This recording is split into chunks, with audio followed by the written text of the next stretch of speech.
శివాయ గురవే నమః. నాగదోషము లేదా కుజదోషము ఈ యొక్క రెండు సమస్యలలో మీరు ఏ ఒక్క సమస్యతో మీరు బాధపడుతున్నా, ఇబ్బంది పడుతున్నా ఇప్పుడు నేను చెప్పబోయేటువంటి ఈ యొక్క మంత్రం ద్వారా ఖచ్చితంగా అది మీరు నివారించుకోవచ్చు. నాగదోషమున్నా, కుజదోషమున్నా ఏం జరుగుతుంది? మనకి చాలా అద్భుతమైనటువంటి టాలెంట్ ఉన్నా, ఎంతో విద్య ఉన్నా, ఎంతో నాలెడ్జ్ ఉన్నా, కష్టపడేటువంటి తత్వం ఉన్నా, మనకన్నా ఇంకా కూడా తక్కువ స్థాయిలో ఉన్నటువంటి వాడు ఎదిగిపోతాడు, కానీ మనకు మాత్రం అటువంటి అవకాశాలు రావు. వచ్చినట్టే వచ్చి చేయి జారిపోతూ ఉంటాయి. అన్ని విధాలుగా కూడా జరుగుతూ ఉంటుంది. ఇది ఉద్యోగ రంగాల్లో వాళ్ళకి కావచ్చు, వ్యాపారస్తులకి కావచ్చు, అలాగే పెళ్లి కావాల్సినటువంటి వాళ్ళకి కూడా కావచ్చు. వచ్చినట్టే వచ్చి అన్ని అవకాశాలు అన్నీ కూడా చేయి జారిపోతూ ఉంటాయి. అటువంటి వాళ్ళు ఏం చెయ్యాలి? ఇప్పుడు నేను చెప్పబోతున్నటువంటి యొక్క ప్రక్రియని ఏదైనా కూడా ఒక శనివారం నాడు మీరు మొదలు పెట్టండి. శుచిగా శుభ్రంగా స్నానం అనేటువంటిది చేసిన తర్వాత గరుడ మూలికని ఒకటి తెచ్చి పెట్టుకోవాలి. ఇప్పుడు నేను మీకు చూపిస్తున్నాను చూడండి. ఇది గరుడ ముక్క వేరు అని అంటాం. ఇది ఒక్కటైనా కనీసం తెచ్చి పెట్టుకోండి. మీ యొక్క పూజా సామాగ్రి షాపుల్లో ఇది దొరుకుతూ ఉంటుంది. లేదు అంటే కనుక ఆన్లైన్లో నుంచి అయినా కూడా మీరు తెప్పించుకోవచ్చు. అర్థమైంది కదా?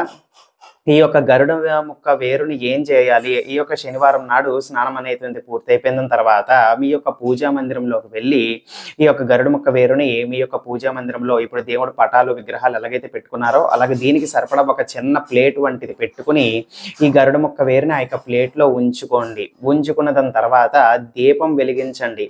అలాగే ఒక పట్టికి బెల్లమో, పంచదారో, బెల్లముకో, అరటిపండో, పళ్ళో ఏవైనా కూడా అవి నైవేద్యము. ఒక దేవుణ్ణి పూజించినట్టే దీన్ని మనం పూజ చేయాలి.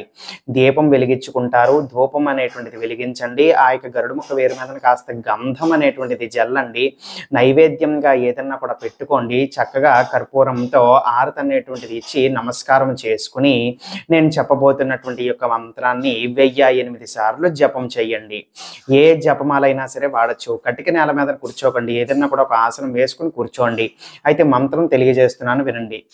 ఓం ఐం హ్రీం శ్రీం క్లీం గరుడధ్వజాయ నమః. మళ్ళీ చెప్తున్నాను. ఓం ఐం హ్రీం శ్రీం క్లీం గరుడధ్వజాయ నమః. ఇది ఆ యొక్క మంత్రము. విన్నారు కదా? ఈ విధంగా 1008 సార్లు జపం అనేటువంటిది పూర్తి చేసుకోవాలి. అయిపోయిన తర్వాత మళ్ళీ కూడా తిరిగి సాయంకాలం పూట కూడా ఒకవేళ మీరు అశుచిగా ఉన్నట్లయితే మళ్ళీ సాయంకాలం కూడా మీరు స్నానం ఆచరించే మీరు కూర్చోవలసి ఉంటుంది. స్నానం ఆచరించి మళ్ళీ సాయంకాలం పూట అంటే 6 నుంచి 8 ఒకవేళ ఆలస్యమైనా కూడా పర్వాలేదు, చెయ్యటం అనేటువంటిది మనకి ముఖ్యము.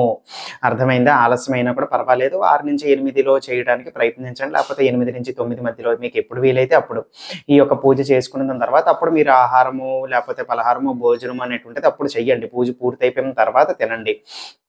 అయితే పూజా మందిరంలో చక్కగా కూర్చొని మళ్ళీ సాయంకాలం కూడా దీపం వెలిగించండి.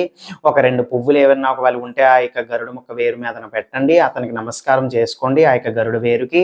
దాని తర్వాత కాస్త గంధం జల్లండి. ఏదన్నా కూడా నైవేద్యంగా పెట్టండి. ధూపం వెలిగించండి. ఆరతి ఇవ్వండి. ఈ విధంగా ఈ యొక్క పూజ జరిపించుకొని అప్పుడు మళ్ళీ మంత్ర జపం అనేటువంటిది చేసుకోండి. ఈ యొక్క మంత్రాన్ని 1008 సార్లు జపం అనేటువంటిది పూర్తయిపోయిన తర్వాత అప్పుడు ఆ యొక్క గరుడు వేరుకి నమస్కారం చేసుకుని మీ యొక్క దినచర్య, మీ యొక్క రోజు పనులు చేసుకోండి.